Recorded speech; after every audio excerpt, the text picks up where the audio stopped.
Yes, Alex? Let me tell you about Man. I've swapped complete failure as a Kickstarter. Star Fox Command is the first game that you get to be Anthony Birch. The first of many fuck yous. Like a fucking Looney Tunes?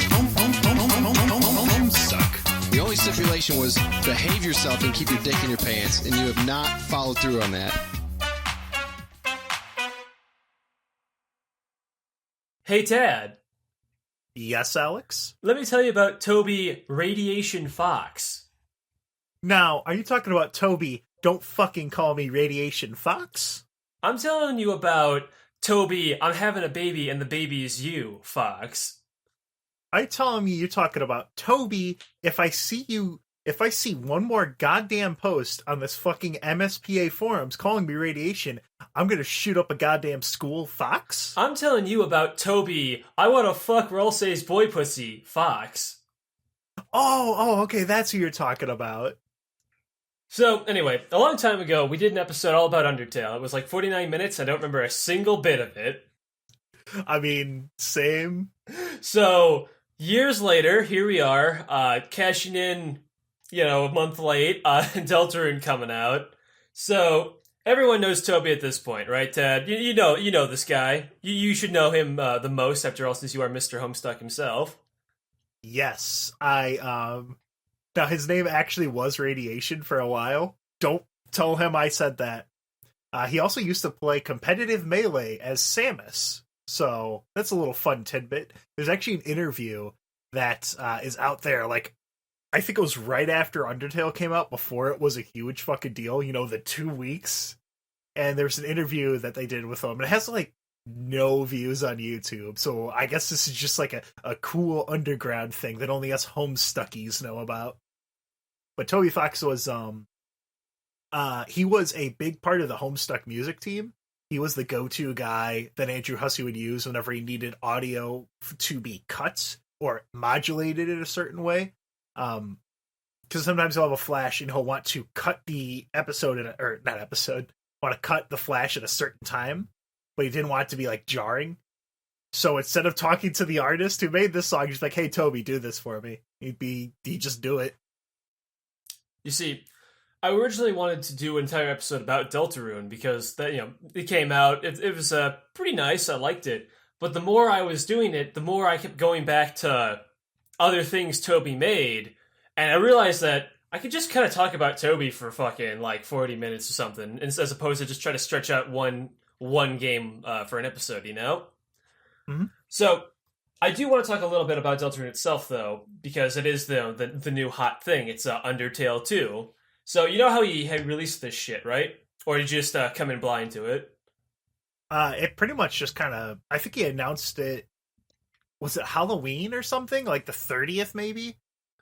So what he was doing was he was kind of alluding to something via Twitter with like a fucking Twitter account that was like Gaster himself or some shit like that. It was one of those little things, right? To kind of hype you up. And then he released the survey program, the survey_program.exe, which was, actually the game once you actually played it. It's just one of those things he does to kind of fuck with you. So the game, because I want to go over it briefly before I talk about Toby. The game is another little game maker game where you, instead of playing as one character, though, you now have a party of 3. And it's more like a traditional little JRPG. Still got those motherfucking time-tit, of course. But it still has that charm that Toby usually puts in all of his games, right? Mm-hmm. So here's the thing I noticed immediately upon playing this game. It has this really weird fucking undertone throughout the whole goddamn thing. You played it, right? Yeah, I played that and I did notice it. I don't know if it was me. I had the same feeling when I was playing through Undertale itself. But I don't know if it's really, if it's more like the very dark visuals. Dark is in like the color scheme. But in this game, everything felt weird and off. Mostly because, I mean, on one hand, it's reusing a bunch of characters that you are already familiar with, assuming you played Undertale, the gaming sensation that's sweeping the nation. So I would expect a character to act a certain way, and when they wouldn't, it was a little bit weird to me. And then shit like walking through the field of hopes and dreams, and like it felt weird. It didn't feel what's the word I'm looking for here? Abnormal? Yes, I guess. I wouldn't say it felt like a dream, but it felt like... Because that would be pretentious as fuck. It felt like, wait, this is an Undertale sequel? What the fuck? And this just like, it just happened. It just came out. There was no build up to it. There's nothing like that. It just wham, bam, thank you, ma'am. There it is. So here's something I found really interesting while I was playing through this, and this is going to go into how this is going to be me leading into Toby himself. So the game starts off with this kind of like, you play as this fucking school shooter looking ass kid who has Kara, I think you say it, Chara's fucking shirt design, and through the whole thing, you start off, you go into the stupid other world, and it's this dark, creepy, like atmospheric area that's all like trying to spook you, and then immediately it says, nah, fuck you, and starts to be funny. And I immediately realized this is going to be Undertale again, isn't it? And I don't mean like a sequel. I mean like he's doing the same things in the same order that Undertale did. Because if you don't remember with Undertale, it started off with the ruins, and as soon as you leave, you go through like the spooky fucking forest, being chased by that thing, and then you go to touch it, and it's just Sans, and he does the fucking whoopee cushion on you, and then he fucking pranks you. He leads you up with the exact same way. And then you go on this little fucking adventure with Lancer, aka Sans 2. You go through the humor, these stupid little battles that themselves are not always about actually killing the opponent, more of just doing puzzles to kind of make them your buddies. The same kind of charm and humor with each enemy, and the weird little character arcs you do. Everything felt like Undertale again. And I think that's kind of the point of what he's doing with this. Because if you read the thing when you download it, the survey program, it said this is a game for those who have already finished Undertale.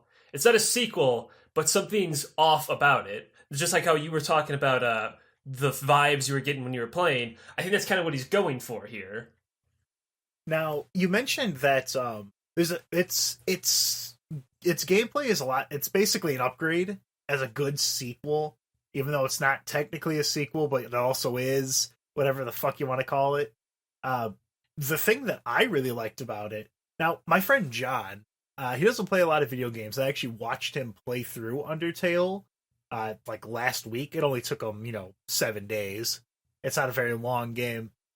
And I noticed that there's a lot of things that Undertale did that were pretty shitty to people who didn't have a good game sense. One of them was, I didn't even know that there was different attacks for the different weapons you had.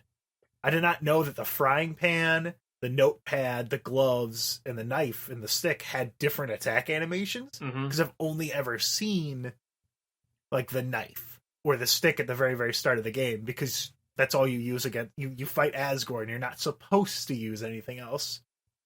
Also, like, he didn't understand the pacifying mechanic at first, but he got it after like 3 battles, where he was like, okay, so let's try not killing these frogs. Oh, okay, that's how you do it.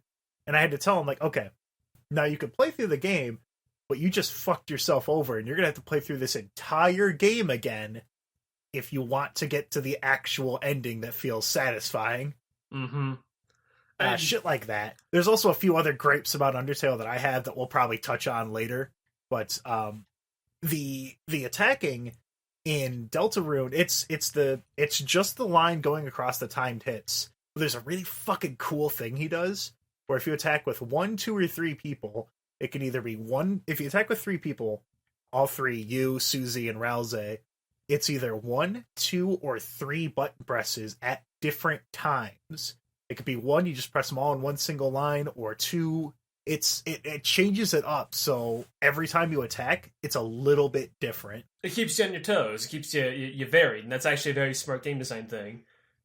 But you were telling me this thing that Toby does incorrectly, and I actually entirely agree, because back in our old episode, I remember saying this in the episode, which was, I didn't like how in Undertale you had a really fun combat system, but you insult me for using it. You treat me like I'm a sack of shit, and you give me the bad ending no matter what I do. I have to be a bootlicker to get the good ending, right? Yep. So in this, Undertale 2, Undertale 1.5, Undertale again, you actually are told your choices don't matter, in air quotes, and you can actually get through the game, because you can't actually kill anything this time. If you beat the fuck out of an enemy, they just run away. So you can actually still be not an evil sack of shit, but actually still use the combat system and have fun. However, spoilers to this thing that's been out for a month, just to cover your ears for a second, there actually is a choice that matters, because if you decide to befriend every enemy, you actually get a slightly different ending against the king. Yeah, if you, now, I haven't seen both of them, I've only seen people talk about it, but I think, if you befriend and, don't, like, kill these dudes, they will save you against the king, and if you don't, then they just rush you out and, like, throw you outside of the kingdom. What I wanted to do, actually, I wanted to make Rousey deal the finishing blow against every enemy. You bully. I wanted to turn him into a little fucking psychopath because he annoyed me. I'm gonna say it, big mood. Rousey is fucking annoying. How dare you, Tad? That's a controversial opinion. You can't have that. You're right, Alex. It's 2018. If I have a dissenting opinion on something, that must mean I completely hate it. And if I don't, then that must mean if I say a good thing about a game, that must mean that I fully support everything about it, and I am going to die on this hill to defend it. Nuanced opinions are not allowed. So, you had more? No, nothing really worth saying. So, what I wanted to say is, there's this thing that Toby does in his games. Two things. Well, I guess it's one more or less thing. Toby is actually really, really, really, really fucking bad at making world maps. You've noticed this, right? When you played anything he's made? Yes, I noticed it the first time I played through the game when I Googled the map for the ruins because I wanted to check something. I don't remember what it was, but I'm like, oh, this is literally a hallway. And then I checked the other maps, and everything is pretty much a straight line or a T-junction where one of them leads to a dead end and you just keep on going. There's like, it's kind of shitty. So, I mean, it's not good. So if you actually... The level design fucking sucks. If you actually replay Undertale, you realize that pretty much the entire game is you just walking to the right until you get to the castle. But basically. He covers this up, though, in a genius way. See, in the end of the day, nobody actually gives a fuck about the world design, because no one's going to remember everything in the game anyway, but people do remember the characters, scenes, and music attached to specific spots. Example, no one's going to remember the walk from, like, the forest where you first meet Sans, right? But they're going to remember it if you just did it on its own, but they will remember it if you have something interesting in that boring scene, in that boring hallway, and that's Sans himself. You shake his hand, it farts. Okay, that was funny, that subverted me. I remember that scene now, right? But if I just walked or to the you remember forest, the snow decahedron. Yes, like, you go through the fucking stupid boring hallway, you go to the bridge, right? And then that's where you put Papyrus and Sans there with the stupid trap with, like, all the weapons and, like, the dog and shit. That would just be a boring-ass bridge, but you put one little fun scene in there. Now you remember it. The stupid walk where you're just holding right with the no-armed kid with the umbrella. You have this nice little fucking background castle, you have this little speech, and you keep walking. Ultimately, you're just walking right. You're just holding right through, like, 90% of that fucking game. But your brain doesn't really think about that. Your brain isn't bored because you're constantly being shown these funny little characters and these cute little things of music so that you remember it harder. You know what I'm saying? You know what I'm getting with this? Yeah. And he does this kind of again in Deltarune. Now, his world design went up a little bit in Deltarune. There's actually kind of other ways to go other than just right now. Like in the Fields of Hopes and Dreams, you kind of have a little, like, maze pattern going on and shit right here. And you have little environmental, like, hazards now. But it's still kind of like, I don't want to say this, but it's about as well designed as various porn games I've played, where it's, like, very basic. It's the most basic fucking shit, but it's serviceable, so whatever. Thanks, I guess. Example. So, like, there's that one bit with the forest, with the... Okay. I thought you were going to give an example of one of the bad porn games. No, dumbass. Alex, whatever you do, You must not look at my balls. You look at my balls, but this must kill you. No. No, only Newgrounds kids are gonna get that one. No. So there's that forest with the weird dance and whatever the fuck those toothpick things are supposed to be. I think they're like jacks. It's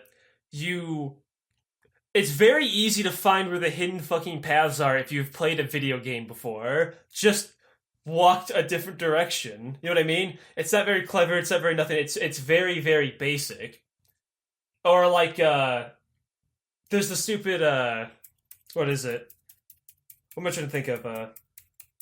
The maze. The maze where you add just random ass fucking enemies to try to avoid like those birds or anything. Again, just like, you don't even have to stop or avoid anything, you just keep going. The only way that you'd actually get hit by one of those is if you were bad at games, you got initially surprised by the fact that there's now an enemy there, you know what I mean?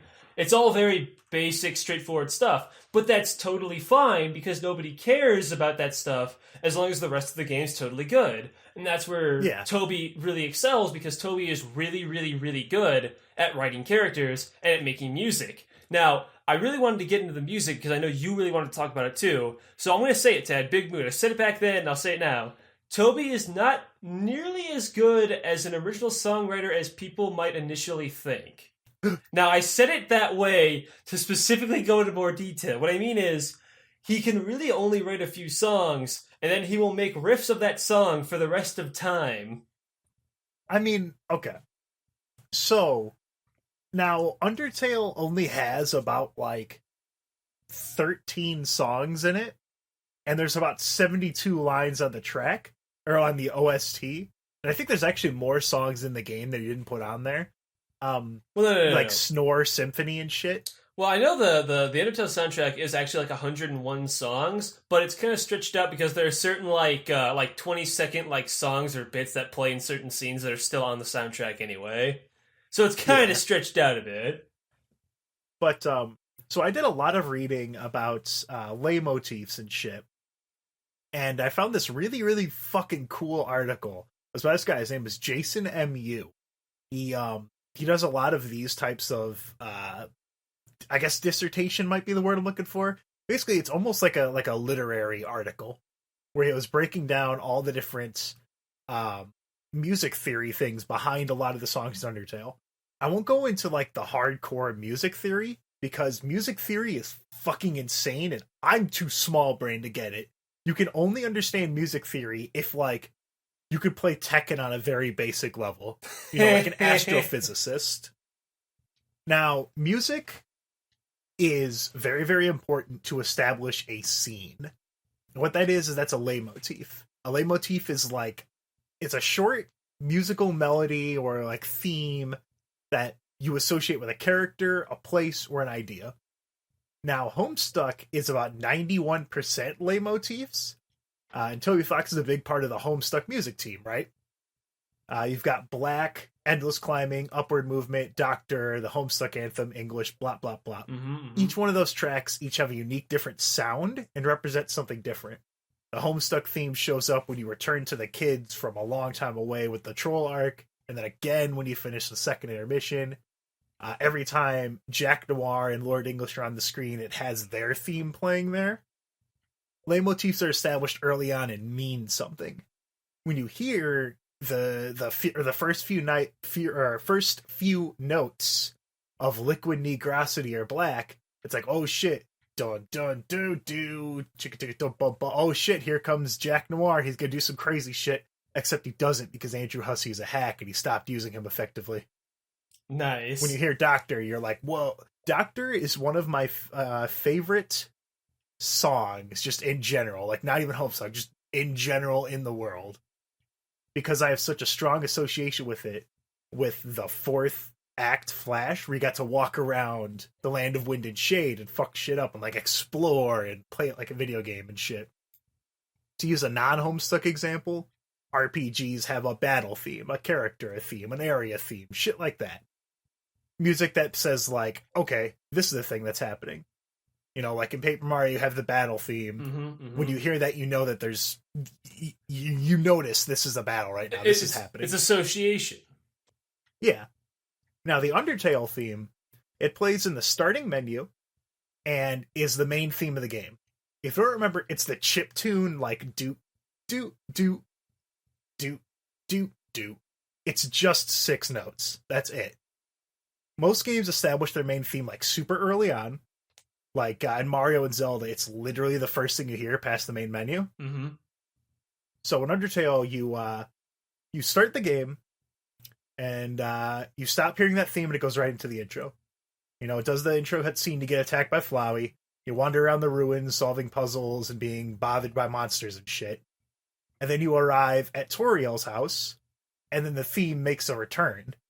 So it's the same theme you heard at the start of the game, and now you're hearing it again. There's no danger or anything in this area. So you've got this. It's an acoustic cover. Remember? Yes, I remember that entirely. The acoustic version of Undertale plays near the end with the castle, correct? Yes. It plays, the first time you hear the acoustic one is when you're in a safe area. It's got the soothing music, the pale yellow colors, and it's a fucking normal house that you and I recognize immediately as like a normal thing. Because before this, it's just all ruins. There's no familiar stuff. It's all who knows what the fuck's out here. You got these that's why the ruins are purple. If you ever wondered why, is because that's like different and weird. So you've got purple ruins, evil flowers, and big angry frogs and shit.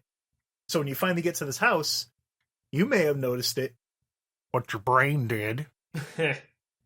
Your mind makes this connection of the main Undertale theme with like, okay, this is a safe area, which is why you hear it at New Home, you hear it at the hotel, and then you hear it at the very, very end of the game when you get to Asgore's castle, and it's literally the same thing as New Home, but a different color.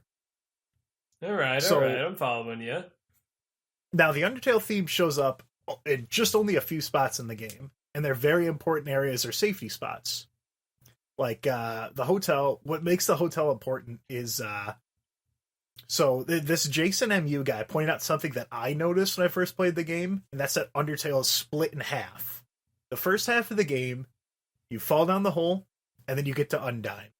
And then the second half of the game is after you go to Hotland, after you beat Undyne, and then you get the end of the game. It kind of repeats itself. You go through the same orders of things. And you can see this too. In the first area of the game, you fight Froggets, Whimsuns, and Looks. The hotel is right before the final area of the game, and you fight, in that area, right before the very end, you fight Final Froggets, Whimsalots, and Astigmatisms.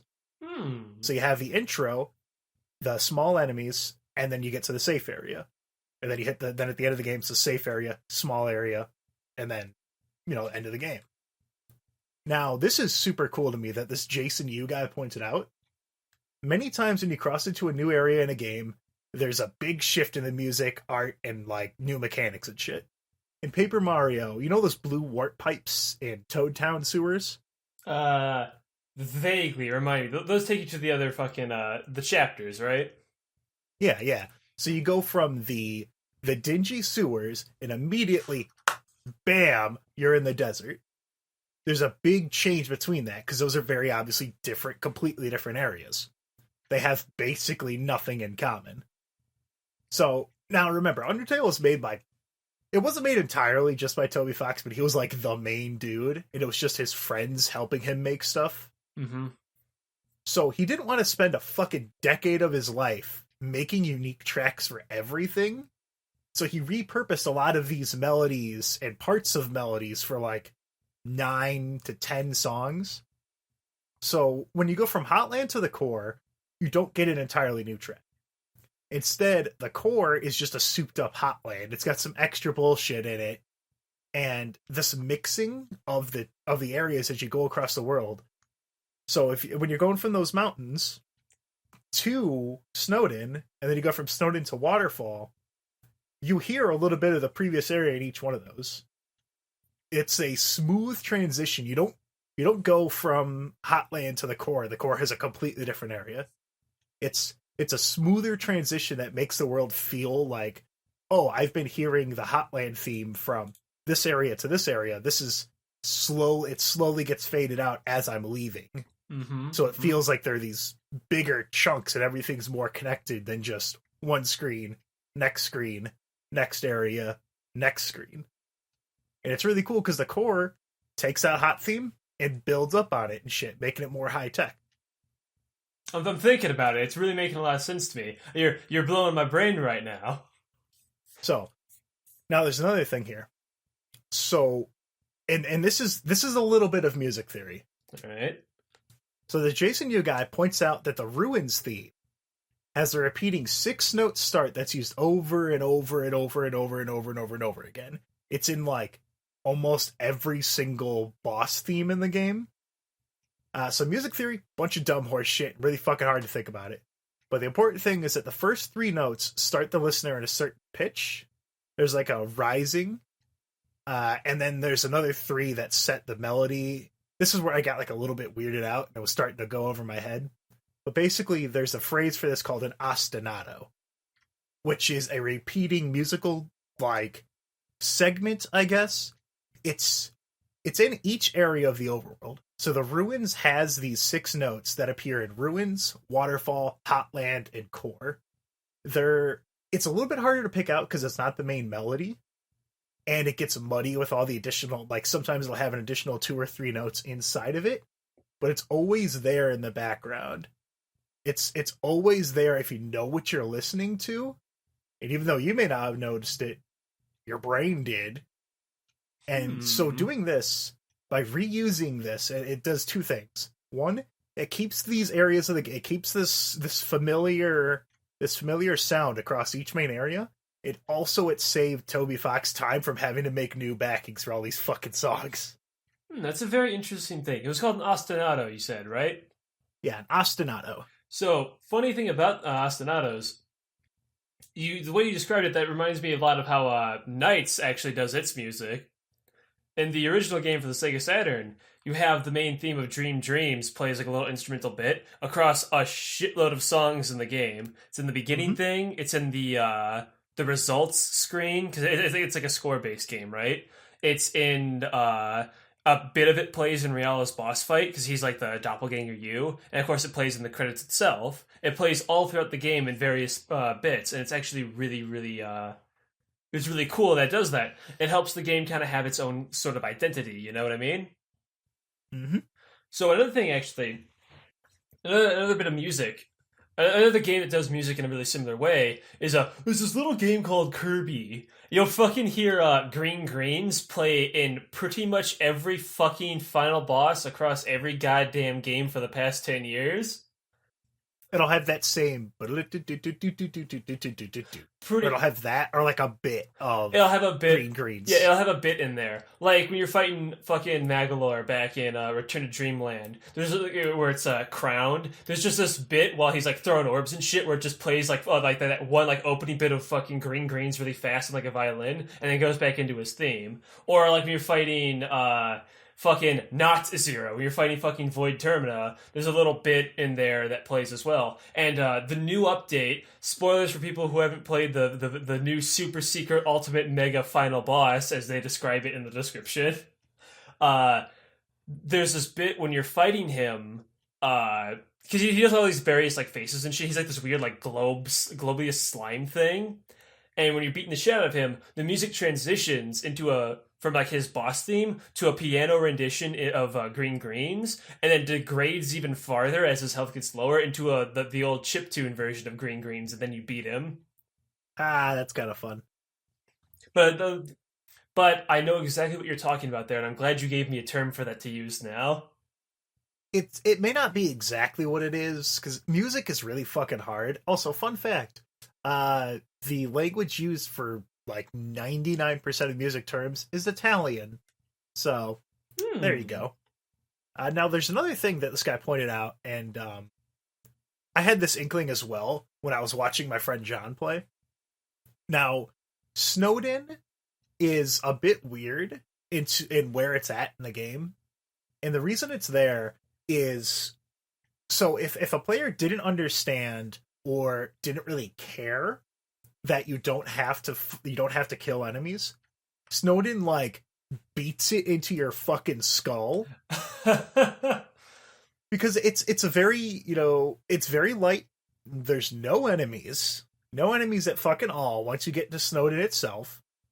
You see, oh, everyone's happy, everyone's whatever. Oh, I have sands and papyrus. Ha ha, that wacky papyrus. Man, I feel a little bit bad about this, and I guess I'm still early enough to restart the game. That's why Snowdin's there. That's why it has that musical jingle. It's a theme that becomes associated with, like, good monsters, which is why you hear it during the dates with Papyrus and Undyne. You hear that, and the shop theme as well. See, it goes into what I was saying, where you have this fun combat system, but the game keeps chastising you every time you want to actually use it. Toby's not so subtle and trying to tell you every fucking time that no one has to die in this game. It's almost like you might as well have made it not an option. If you like, you might as well not even be able to attack monsters until you beat the game on pacifist, and then Flowey just gives you a fucking knife at the start of the game or something. Flowey just gives you a fucking gun. Hey kids, so that was pretty fun. You made a lot of friends. Here's a fucking gun. But like they think they're so fucking smug, don't they? Yeah, well, Sans won't be so smug when we bring a fucking gun to MTT Hotel. Like what I was trying to get into with Toby here, is that he's not really good at hinting at what you should do. Fuck. Okay, yeah. I get it, kind of. Because you really want people to understand what you're trying to do with the game. But at the same time, if the answer to, oh, well, okay, I get it now. Let me restart the game and mash A so I can run through the rest of these battles. That's not a very good setup. So, like that's pretty bad, actually. So here's the thing. So remember a long time ago when I was talking about Kirby, I mentioned Kirby's a great game because even if it's easy, it always gives you a shitload of options. Right? It's not about being hard to kill, say, this Waddle Dee. It's about how many ways can I kill this Waddle Dee, right? Undertale is like that, except without killing. It's not about, he's giving you options even if you don't realize that. If you didn't have the option to kill enemies, then the game would be a lot less fun, even if you don't think so. Let me explain. So, like, say if I'm fighting that reindeer guy, right? My only option is to dodge his attacks, talk to him, and either dress him up or de-dress him up in the Christmas stuff, right? If I don't have the attack option, that's one less option that's in my brain. That's one less thing I can potentially do. And that's one less thing that you're having fun with. You get it? I guess that's true. And it is part of the core game of like, oh, well, you're making the conscious choice not to stab this reindeer. Yeah.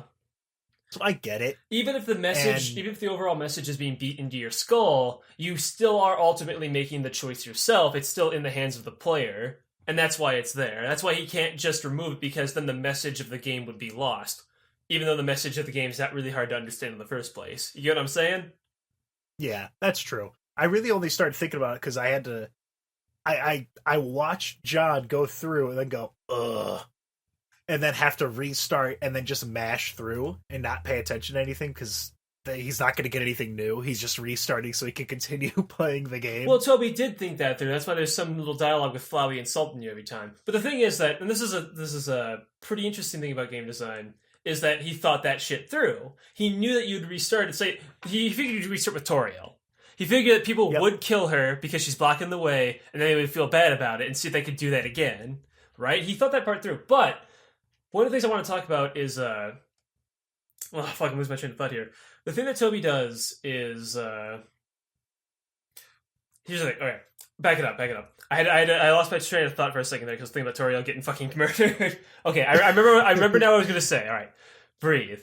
So, thinking about Toriel pegging Sans audio. So, I think I mentioned that in one of the podcasts way early on, where I sent that in to Silva Gunner and he fucking rejected it. Yes. And I was just sitting there languishing in the unlisted. Someone found it, though. Someone has it added to a playlist because it's unlisted, so people can still watch it. So, if you look hard enough, you can find Toriel pegging Sans audio. I think I just called it Toriel's theme. Good luck, gamers. Okay, so remember what I was going to say. So with Toby's game design, you were actually mentioning earlier how if you don't have a good game sense, you won't make it that far without restarting, right? And you're just mentioning your friend John. This is what I was going to originally say, is I guess I'm too large brain because the minute I read the sentence, a JRPG where nobody has to die, I immediately knew, oh, so I'm just not going to kill anybody ever. Because I knew see, we have immediately. enough game sense to know that. And I played enough indie games to understand immediately, right there. And I mentioned this in the other episode, but for new reviewers, I'll say it again. So when I read that, I immediately went into Undertale thinking, oh, this is going to be some pretentious pacifist-ass bullshit, isn't it? And that's when you go to the opening with Flowey comes in here, it's kill or be killed, Squiddo. And then Toriel is like, no, it's not. Everything's really nice here. You should stop being such a little fucking edgelord.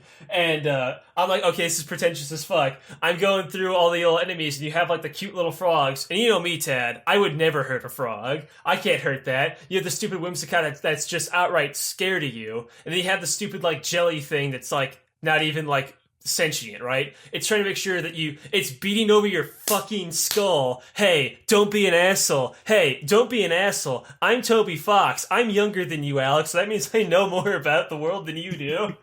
Stop. Don't be a fucking asshole. How dare you? And then I do that bit, I'm like, okay, this game's pretentious as fuck. And then you fight Toriel, and she's like, no, my child, you must fight. And I'm like, well, obviously I don't, because this is pretentious as fuck. Spare Toriel. Go through the spooky-ass fucking forest. And I'm like, oh, this is just gonna be pretentious-ass Humaniki ripoff, ain't it?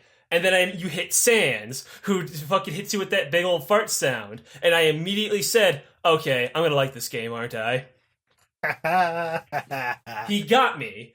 But either way, even if I did lighten up on my opinion of it, because, you know, he started actually having fun and not beating me over the head with a stupid message, I ultimately still understood, yeah, let's not be an asshole. Obviously, the main goal of this game is to get through with being as much of a boot kisser as possible. Basically. Another thing that I had written down when I watched John play through is that a lot of the little jokes in the game were still funny to myself and John. Like, the jokes that I found funny, because I already knew the characters, were still just as funny for him. Like, when he went into the house and he saw the sticky notes with the sock, where Sans wouldn't pick up the sock and put it away. Oh, yeah, and he kept putting small more shit like notes. That, yeah. Well, it kind of reminds me of... I am the only person on the planet who thought Alphys was an old lizard man. John immediately knew that she was a girl, and I guess I just fucking was too small-brained to get it. I'm the only person who ever thought Alphys was an old man scientist lizard at first. What are you, fucking stupid or something? Look at her. Fucking apparently. Okay, so Tad, I watched the show called Steven Universe, right? So when I see a... I know, shut up. I have another thing to talk about Undertale's combat system that apparently no one else gives a shit about. Alright, let me hear it. I have two big downsides. Number one, bullet hell attacks where you just dodge waves of shots are not fun. They're fucking lame. I don't play Toho. It's fucking not cool. I hate it. Number two, figuring out the act menu puzzles to pacify an enemy can get fucking annoying if the hints are archaic, and fucking especially if you end up using trial and error, and it takes like 2 or 3 to get rid of them. Like there's the statue of the mold guys. You have to unhug and then pacify. Or Aaron, if you didn't do that one specific thing with the ghost house, you have to flex at him 3 times for him to get the fuck out of there. And that means you have to dodge the attacks 3 times. Those are not very fun, and they're kind of a fucking chore. It got to the point where John was just like running away from every encounter, so he was missing a lot of like the fun jokes between Washua and Aaron, where they would have like their combo like speeches and stuff. Because he's like, I don't want to fucking dodge this again. Interesting. Also, the hotel that I mentioned way earlier, the NTT hotel, it's the last safe place in the game. Because after this, you have the walk up to the castle, and then you fight Asgore. So there's a fucking shitload of text just dropped on you. He talked with Sans, and they went out to dinner, and he got his fill of text, and so he just like walked on. He was done. He didn't want to talk to all these people. Like he talked to the burger guy, and then he had so much text from Sans and the other people. He just didn't even go through his dialogue, and so he completely missed Burger Time, or Burger Pants. It's really interesting. You see, again, I had a very different game sense than this guy did, because whenever I was playing this game, whenever I played an indie game, That's solo made by someone like, say, Toby here, doing it 90% on his own. I immediately start thinking, all right, what's a 22-year-old dude going to want me to do right here? Obviously waste my time. Okay, I know it sounds kind of weird, but that's kind of how I was playing the entire game. Like I mentioned earlier, even after I went through that funny bit, I'm always thinking, all right, what would Toby want me to do right here? I never thought, what should I do? What does he want me to do? That's why I went and talked to literally every NPC, because I know he wants me to. You know what I'm getting? Mm-hmm.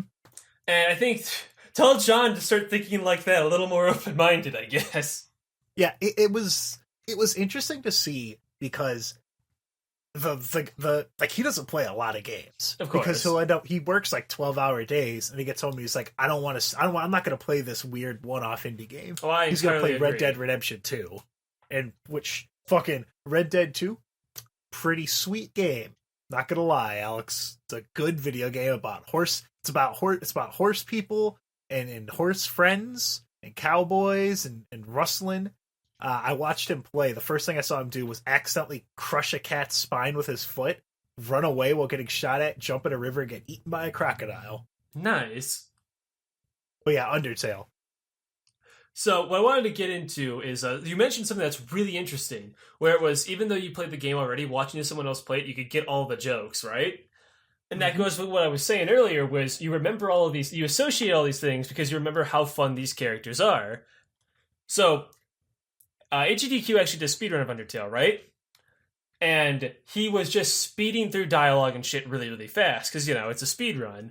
But people in the background were still laughing at key scenes, because even if they couldn't read the text, they still remember that exact scene. They remember it playing out in their head.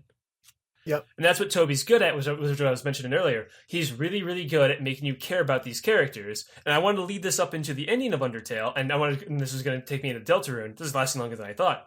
So, with the ending of Undertale, the real ending, when all the characters come in, tell Flowey to go suck one, then he, sucks all their life out and shit, And then you fight Asriel. So, you start off with Save the World or whatever. No, Hopes and Dreams. That's the first half. You start with Hopes and Dreams, and you had all this build-up for this character, and you had all your friends that you made all in danger and shit. Now, look at how long this game actually is. I have a total playtime of about 9 hours. It's a pretty short game, but you are still completely invested in literally all of these characters, some of which you've only talked to once or twice. I am 100% invested in Heat's Flamesman. And all he did was he had one line of dialogue, and then you could talk to him at the very end of the game, and it didn't even matter if you remembered his name or not. He has the same reaction where he just yells, and that's it. That's all he does. But I remember him. I remember Heat's Flamesman. Exactly. You mean Hot's Fire Guy? He's in, what's his name in Deltarune? It's still Heat's Flamesman, but there's a joke in the library where there's a book that says, don't forget my name, from Hot's Fire Guy. That's it, yeah. But anyway, what I want to get into is, Undertale got me to care about Asriel, even though he just kind of showed up right here. He was hinted at throughout the little VHS tapes and shit, right? Like who he is and stuff, and all the backstory of what happened to him. But it got me invested in all this shit as you're fighting him with this fucking music playing, which is that riff of the Leitmotif or whatever of both the main theme of Undertale and also Flowey's themes thrown in there a bunch, because Asriel is Flowey and shit like that. You get it? It's the main, where the Undertale theme is front and center, is at the houses of Toriel and Asgore, the Mettaton Hotel, and then this is the final time that it shows up. This section, it shows up in all 3 or 4 tracks in the ending, but you know what I mean. Yeah, I get what you're saying. So where this fight is going through, the second half of the fight, where he transforms into the really shitty looking final boss enemy thing with the wings, and he's way less animated, there's this bit where you have to go talk to all the disparted souls or whatever the fuck of your friends to make them remember who they are. And I mentioned this before, I'm going to mention it again for people who don't want to watch a really old episode that has way less quality, is the thing that got me to genuinely go aww, it was so fucking sweet, is when you have to go to the Sands and Papyrus one, you could say one of the things that makes them remember them is Junior Jumble is harder than crossword. That was a one-off joke that they did back in the fucking snow area, but I remembered that, and you made me remember that, And that made them remember who they were. That one little fucking like squabble they had. That was so cute and wholesome. And it got me I felt so genuinely like it was heartwarming. That's what I want to say. Mm-hmm. That one little bit. Even though I've only met that guy and I've talked to him like, for maybe 30 minutes of gameplay, I am that invested in his character. You know what I mean? That's where Toby excels at. I remember that line, I remember that joke, I remember that scene. So, do you have anything to say about that before I move on to the next game? I do want to say that for a lot of these characters, each one of them has a theme that shows up multiple times, and they'll have... Because that wasn't the only interaction you had with Papyrus. You had a extended time, and every time he showed up, he did something like moderately to very funny, like the puzzles where you have to go through all the squares, and he like spends like 5 minutes talking about all the rules, and it's just a single straight line. Exactly. Like that's a good goof. Locking you up but forgetting the key. He actually mentioned Toby Fox did a little bit after Deltarune came out. He was talking about like the art book for Undertale or something. Yes. He mentioned that Papyrus originally was going to be like a turbo nerd, and probably is going to be one in Deltarune, where he's like a shut-in who watches My Little Pony, and he had a fedora, and he was going to be like super clingy and creepy. And then he decided, you know what? That's a bad idea. How about instead I do it like this? So whenever Papyrus makes a joke, he never makes one at the expense of anyone else. He will refer to himself as being the Great Papyrus, but that he will never imply that you, the player, are lesser than him. Exactly. That's incredibly important to bring up. Thank you. It makes you like this character. Because, like you said, he's never rude to you, so he's also a good way to... I should bring this up, too, before I move on. Papyrus is a great, like, gatekeeper if you're trying to do the evil, edgy route, because you go there and you one-shot people when you're, like, full maximum evil, right? You get to Papyrus, you have to fucking grit your teeth if you want to kill Papyrus, because he believes in you. Do you have the cojones to murder this happy skeleton? I do not. I killed him, and then I reset and did a full pacifist run again, and then removed Undertale from my Steam library. I was going to couldn't do it. I was going to do the edgy route just for the sake of like doing it, and then I got to Papyrus. I'm like, yeah, I can't do it, and so I just stopped playing. But I don't even know if you fight Muffet in the... Well, actually, I did get past Papyrus, but I got to Undyne, and her genocide fight was just genuinely not fun and badly designed. And so I just stopped playing because it wasn't fun to do anymore. So, Undyne's attacks are fucking shitty. And I don't know why. Maybe I'm too small brain, but those fucking arrow attacks are not fun, and they're really fucking annoying. So I just stopped after like 7 tries or something. Small brain detected. So... Woo, small brain. So all of this shit's important to get into Deltarune. So, like we said, he comes out with this new fucking game, and it's hitting beat for beat everything that Undertale did. How you meet the characters, how they interact, all the same kind of themes and everything. But this time, he's taken a little more inspiration, and I'm going to sound like you for a second. It feels a little more Homestucky this time around. Actually, no shit. That was one of the feelings I got. Although I did have that strong... I mentioned it a lot. I think I talked about the characters that were pretty fucking close to each other in the Undertale episode, with Undyne being Vriska, but as a good character, and then alphys being Tav. I made a lot of comparisons. Well, yeah, I stand by them. You're dumb. So the thing is...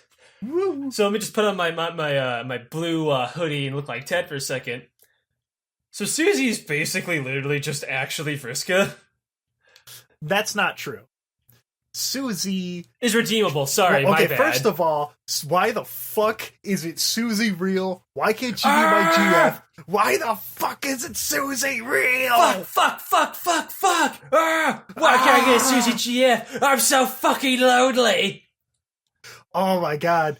Okay, now, real shit. If anyone is wondering why the SUSIE GF thing is so popular, it's because fucking nerds just want... oh god, I think there's a line from like... Yeah, from BoJack Horseman, where it's like, you don't want a girlfriend, you want a mom you can fuck. I'm gonna remember that. I'm stealing that. That is really good. That is 100% good.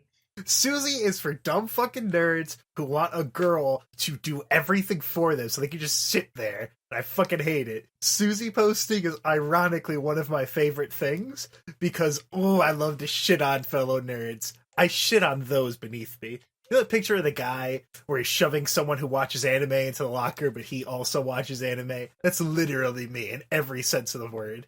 So, every sense of that meme, I guess I should say. So it feels more Homestucky, and it also kind of like beats that stupid message, that same under 30-year-old young guy game designer way of beating your message into someone's head, not subtly, with Ralsei, where Ralsei's like, look at me, I'm really happy and cute and stuff. Hey, don't hurt anybody. Please don't. Love me. And yeah, my first instinct was, I am gonna make him kill every single one of these enemies at the last hit. So I had it's too much. So like I already knew that the game had that choice of either being a huge bully or like not. And I'm like, damn, Susie's a fucking asshole. All right, putting on my fucking boots, I'm gonna kick everyone in the fucking face, right? And then Ralsei came in and did his little tutorial where he's cute and you can like hug Ralsei instead. And I'm like, and I had a papyrus one like, yeah, take my boots off. Yeah, I don't feel like it. I can't do it. And then I went. It was nice for the rest of the whole playthrough. The only enemy I hurt in the first playthrough was the fucking coin because I didn't know you had to warn the enemy. Which, of course, that's what Toby wanted. He wanted you to do that. Where, like, hey, let's be nice to this fucking coin thing. And SUSIE just fucking hits it and it dies and it just runs off immediately. You remember that opening bit, right? Yeah, there was a lot of interesting things that happened with the first episode of Deltarune, which I don't know if he's doing them in chapters or whatever. I don't know if he's doing the Telltale thing. He said they're in chapters technically, but think of him like acts in a video game, or like, chapters in Paper Mario. Like, here's chapter 1 with fucking Hooktail, whatever the fuck it was called, right? And then the Koopa Village, and then chapter 2 was whatever chapter 2 was. That was the tree, right? So that's what Undertale 2 is doing. It's doing chapter based, but he's not going to release them like Telltale. He just wanted to put this demo out there, so like to show people what he's like working on and shit. And he's going to release them all at once as one complete game. Okay. So when I want to talk about the game design with, if I may continue with SUSIE here. So yeah, I was actually just going to say the really smart, fun thing that SUSIE did to impact combat in the game. Oh, good. I was going to get right into that. So Toby, once again, gives you a lot of options, but this time he kind of keeps you on your toes even more so. You were mentioning with the different attack timings. With this, when you first get SUSIE as like your party member, she's a huge fucking bitch and will refuse to like listen to you, and she'll attack on her own. So you have to play around the idea of an auto party member, where you and Ralsei can do whatever you want, but SUSIE's just gonna say fuck you and just kind of just unga forward to whichever enemy she sees first. You have to play around that. That's smart. But then at the end of the game, she will open up because she goes through the whole fucking character arc. It's basically SUSIE Tale. The whole thing is about her, pretty much.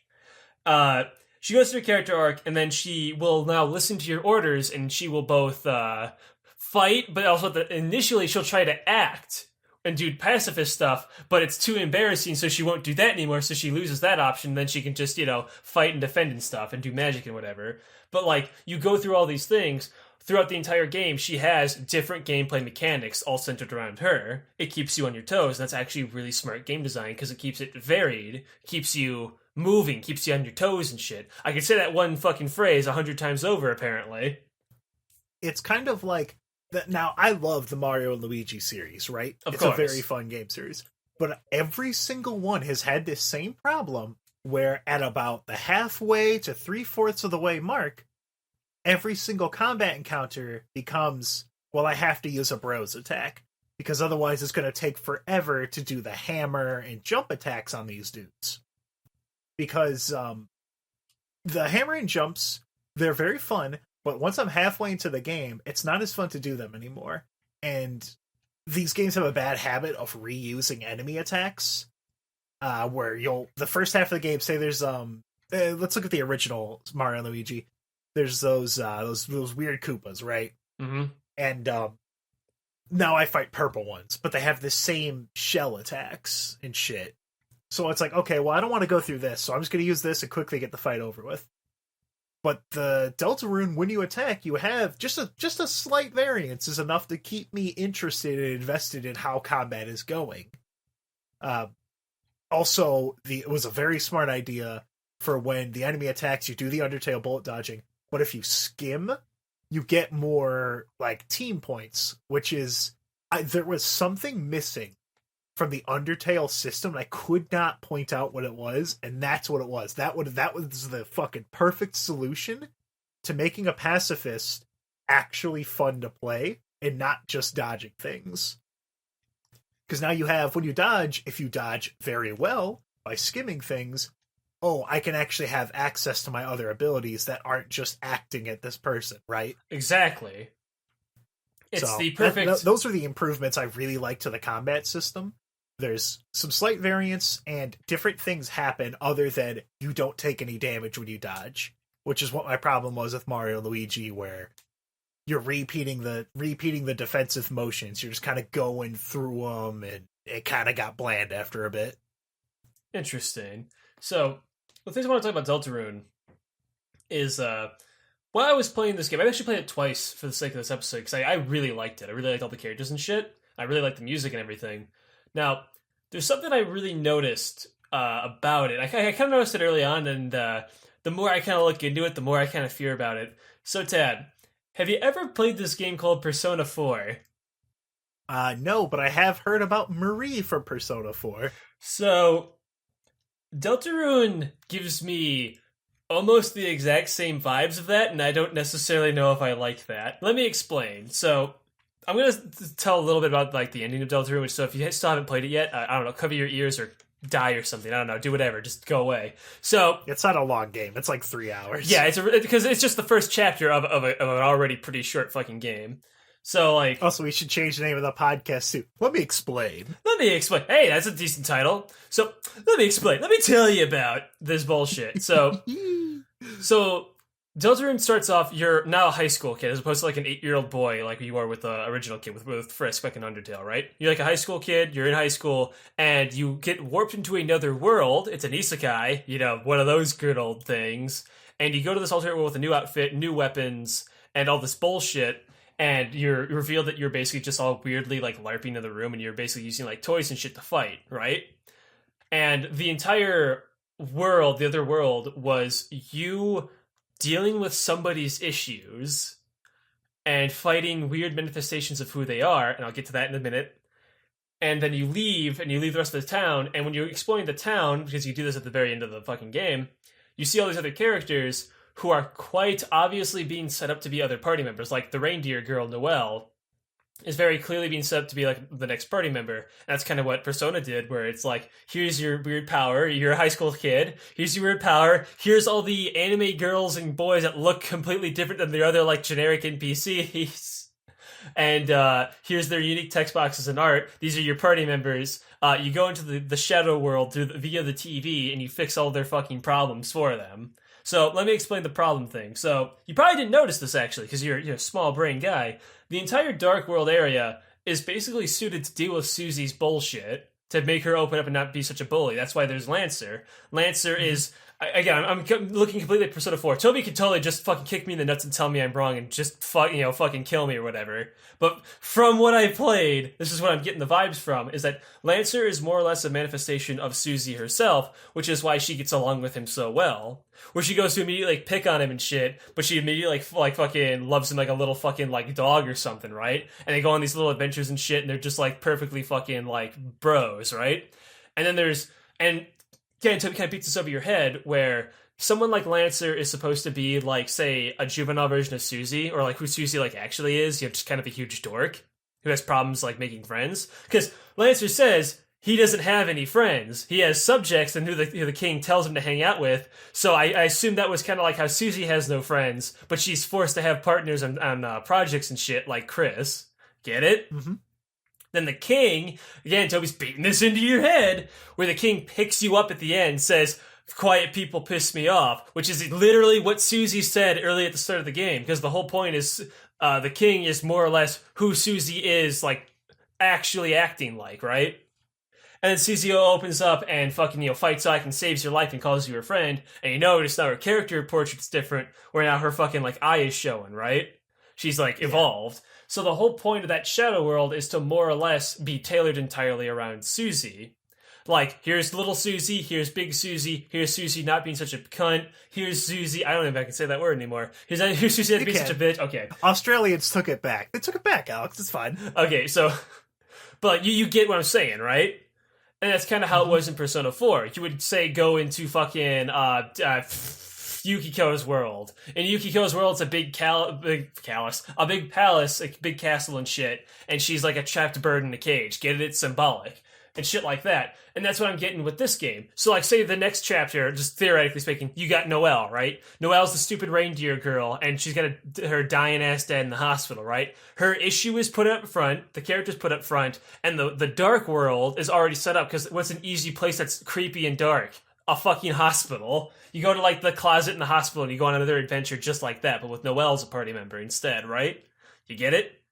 And say, you have, you mentioned Papyrus. Brony Papyrus. You meet Sans Deltarune in fucking in this game, and he doesn't know anything about you. Whatever. He's still funny Sans, but he says he doesn't know you at all. I'll get into that game theory in 1 minute if I have enough time in this episode. Trust me, I got a lot to say about that.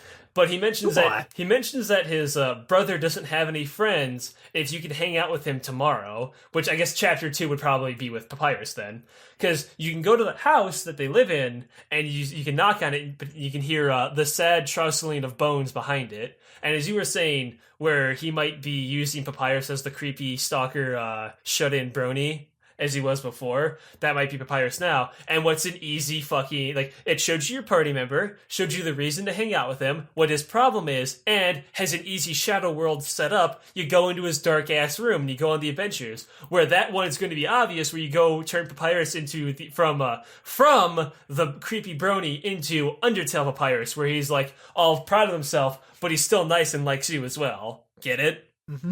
Yeah. You have your party members, your worlds, your problems all set up right in front of you at the start of the game, and then there'll probably be some kind of twist halfway through, kind of like what Persona 4 did, if Toby's going to make this game that long. I'm not entirely sure. But you get where I'm going with this, right? It has the exact same vibes and beats that Persona 4 did, so this is going to be Persona 4 with furries, and then Chris. Yeah, basically. And there's a lot of smaller things that he's doing. Undertale had the Gaster stuff, which is brought up again in this. Gaster exists only so people will, pay more attention to the game, because there's a lot of secret shit that you'll never, ever, ever find in the game, right? Well, fun fact, actually. And then that ties into this. And he's doing the Binding of Isaac thing, and what pretty much every single indie game does now, where you have this deepest lore ARG stuff going on, you know? Well, yeah, because it helps you, if I may interject, No. Well, I'm going to anyway. So it makes people talk about your game. It creates free discussion, and you don't really have to do much. You just have to say, put creepy-looking Boa ripoff Gaster's sprite, plant it right here, talk to it, it disappears. There's a free 20-minute video on YouTube advertising my game. Alex, 20 minutes? I think you mean 11 minutes. Or 10 minutes and 1 second. Now you're thinking. Yes, I am thinking. Anyway, so the thing about Sans Deltarune, it's fun. I see the connection. If you oh god, how did you do it? I think if you just kept resetting your game and talking to Sans, he would give you the key to his house or whatever, and you would find the time machine and the photo with 3 people on it. Which makes me think that I don't think you'll get new party members in, or at least not permanent ones. You might get them for that world, and then they'll kind of fuck off, or they'll assist you, and you'll have a quote unquote 4th party member. So yeah, because maybe it'll still be, say, you, SUSIE, and Ralsei, but you'll also be still in their worlds helping them out. That could totally make sense. That'd be a way more indie budget version of going about it, I guess. Yeah.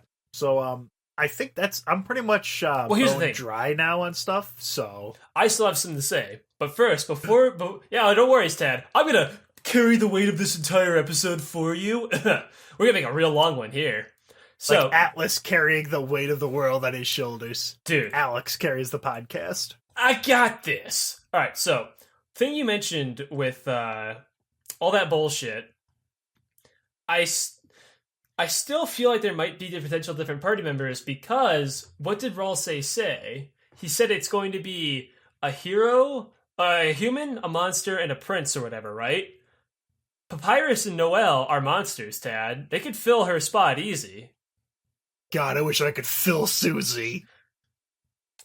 So anyway, No response? All right. it distracted me for a second. I was puzzled. I was kind of like, you can't see my face, but I'm kind of like reeling back a little bit. Like, all right, what do you want me to say to that? What do I do? Do you want me to humor that and make it worse, or do you want me to ignore it? So anyway, you mentioned Gaster and Sans and shit, and I want to talk about this game theory. I'll cash in on this crowd too. I'll be Matthew Patthew. So, Gaster's whole deal in Undertale was he was the spooky kind of thing in the game files that you couldn't normally access on its own. However, he did patch the game later, and you can actually find all those Gaster followers and shit in the game regularly if you're lucky enough. But you didn't know that part. In fact, in the Switch version of Undertale, he added a new one for you to find. It's a clam girl that you could talk to in the waterfall area, like near Undyne's house. When you talk to her, she says, "Did you meet my neighbor's daughter, SUSIE?" Well, if you haven't met her yet, the clam shuts and then opens up and it's like an eyeball and like she becomes like all gray and dead. She says, "Well, you'll meet her soon enough." Obviously hinting that he was going to release Deltarune soon. Neat. So, Gaster's whole deal was that he was this freaky thing that random NPCs, if you were lucky enough to find them, would kind of mention and kind of hint at, and he was like spooky and shit. And his sprite, if that's supposed to be him, looks like a rip-off Uboa from fucking Yumaniki. And Great value brand. A great value brand, yes. So, the whole setup is, in Deltarune, when you start the game, you have to do like the type your name, make your vessel, and all that shit. It plays a little tiny bit of Gaster's theme in it. And if you type in the name Gaster, you don't even get the chance to hit enter. If you just type in the last R, game immediately shuts itself off. I actually had that happen to me. That was the first name I put in. Yeah. So people are thinking that Gaster is going to be much more involved in this game because he's way more prominent now. It's supposed to be in a hidden kind of like weird thing. Now, like, you hear his theme throughout the game a lot. If you go near if you use the phone while you're in the dark world, it plays that little bit of music, that sound, that noise from entry number 17.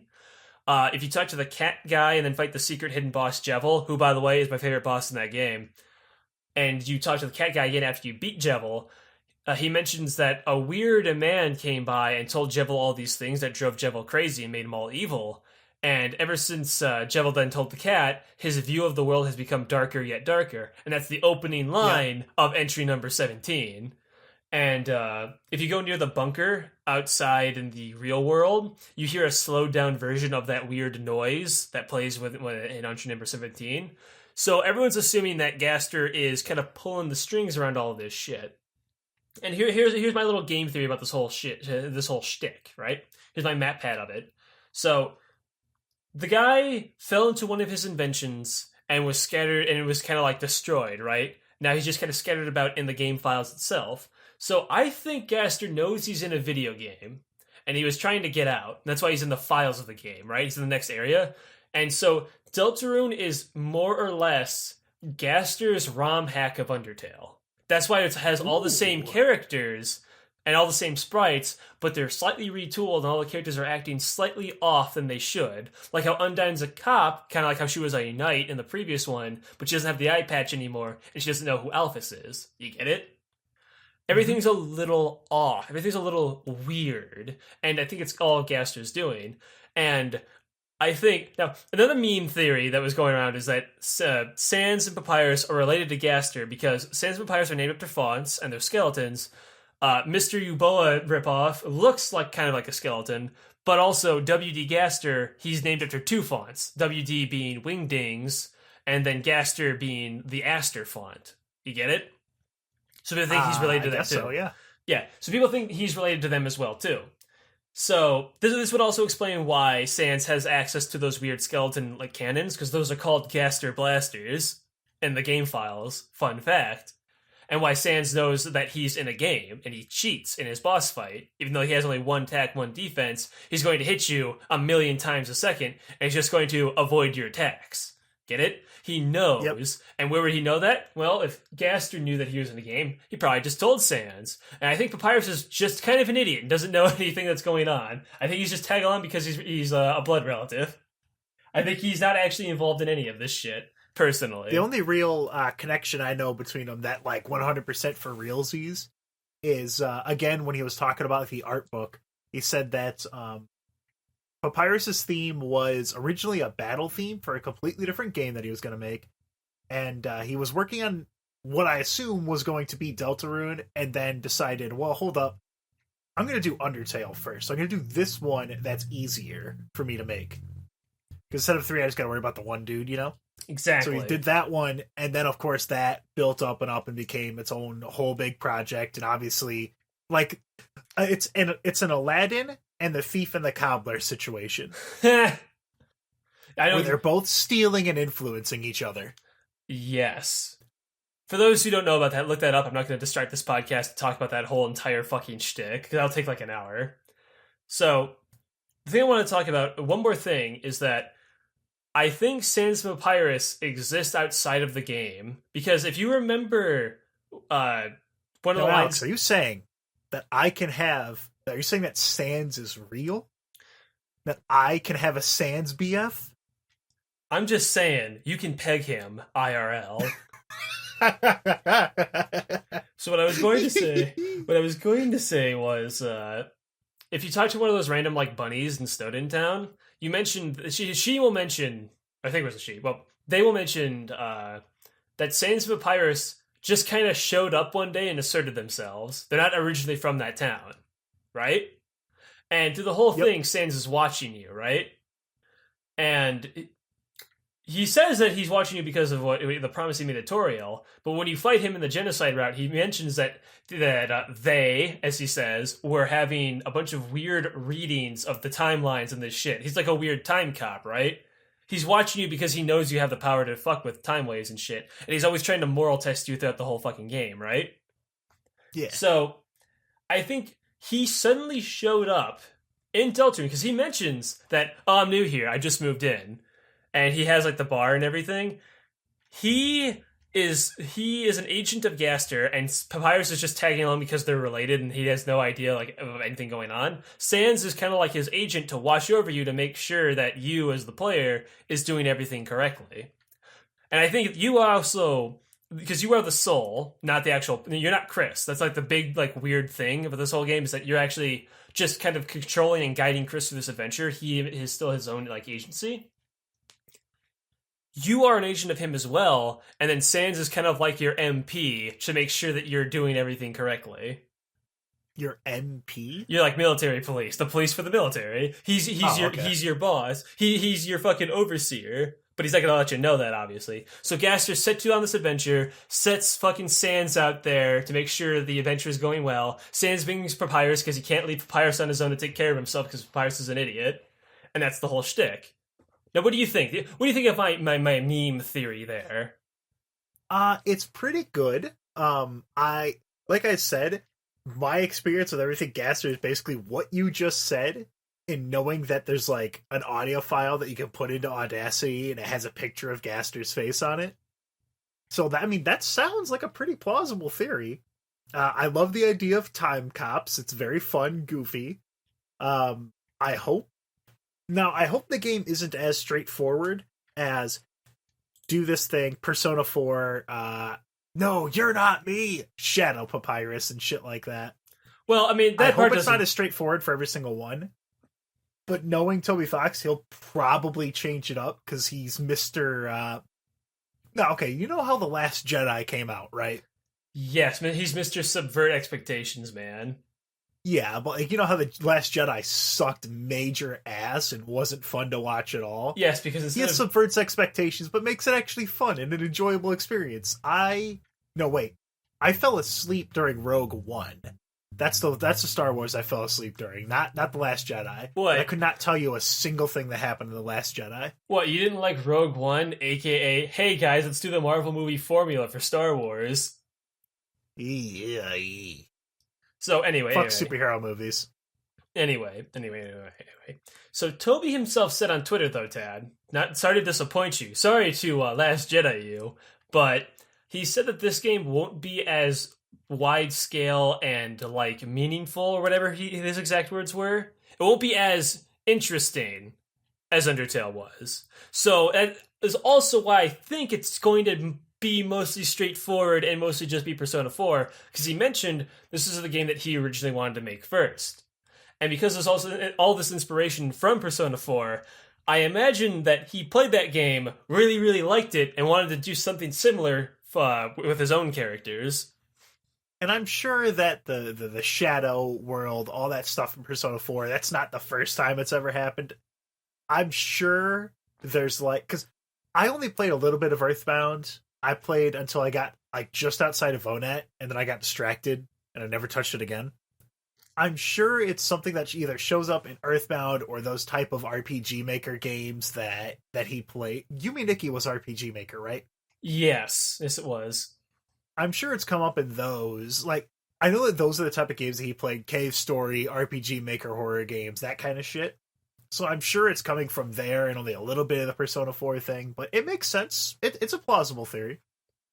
But that's more or less everything I really wanted to talk about. I want to talk about the music. I wanted to talk about the game design of how he makes the worlds and shit. And I really want to talk about how I compare Deltarune to Persona 4 and how I had a lot of ups and downs with that game. So I kind of hope that Toby, if you are making it like Persona 4, again, I could be totally wrong. You could be totally fucking with me, right? It's Toby, right?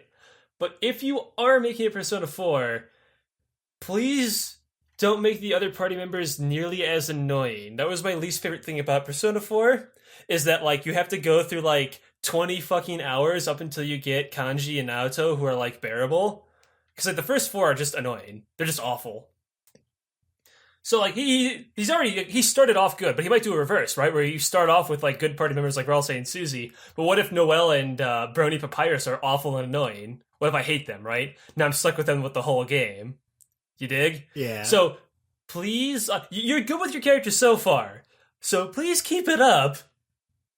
And I guess that will round out the episode then. Pretty cool stuff. I wish we could have got this one out a little bit earlier, but scheduling is a fucking nightmare. We're busy boys. But, yeah. So I'll go ahead and I'll quickly do the plugs here. YouTube, iTunes, Google Play, and Spotify. We're on Spotify now. You can find links to everything in the description. Twitter, Let Me Tell You PD. Discord in the description. Patreon in the description. Deltarune is very fun. My criticism of Undertale, do not... Now, in my favorite games I've ever played in my life, Team Fortress 2 is number 1, just by 1,800 plus hours. Number 2 is Undertale with 12. So, it's a very good fucking game. If you know all the twists and turns in the game, originally, my opinion was, if you already know about the time stuff and all that, it's not worth playing anymore. I'm gonna roll that back. Even if you already know that you could do a bunch of wacky stuff in the game and the game will remember it, I was reminded how much I enjoyed it just by watching John go through, already knowing all these twists and turns. So, if it's the year fucking 2018, you still haven't played it, go play it. And then after that, check out the Patreon, the Discord, all that good fun stuff. All right. Aleks, I don't know, I can't think of any closing thing. Well, I can say a closing thing for once, because this time, because you've always put me on the spot, I'll actually close the episode. Just a reminder that Undertale is still very popular to this day, 3 years later. Also, it's only been 3 years. Just a reminder that the Sans version of Stronger Than You currently has 49 million views. That is about 3 times as much as the actual original song. Have a good night, everybody.